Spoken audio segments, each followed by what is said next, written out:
பாவிகளுக்கு மட்டும்தானே அல்லாஹ் சோதனையை கொடுக்க வேண்டும், ஏன் நல்லவர்களை அல்லாஹ் சோதிக்கிறான் என்றால், ஆதம் அலைஹிஸ்ஸலாம் முதற்கொண்டு அல்லாஹுடைய தூதர் முஹம்மது ரசூலுல்லாஹ் ஸல்லல்லாஹு அலைஹி வஸல்லம் வரை எல்லா நபிமார்களையும் ரசூல்மார்களையும் அல்லாஹ் சோதித்திருக்கிறான்.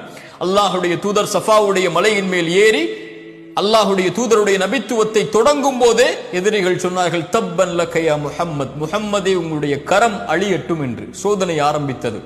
தூதர் மரணிக்கக்கூடிய கடைசி தருவாய் சொன்னார்கள், உங்கள் இருவருக்கு கொடுக்கப்பட்ட நோயின் வேதனையை அல்லாஹ் எனக்கு கொடுத்திருக்கிறான் என்று.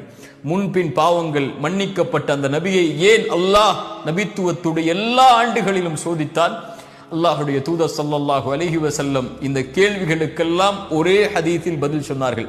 அல்லாஹுடைய தூதர் ஸல்லல்லாஹு அலைஹி வஸல்லம் அவர்கள் சொன்னார்கள், இந்த பூமியிலேயே அதிகமாக சோதிக்கப்பட்டவர்கள் பாவிகள் என்று சொல்லவில்லை, நபிமார்கள் தான்.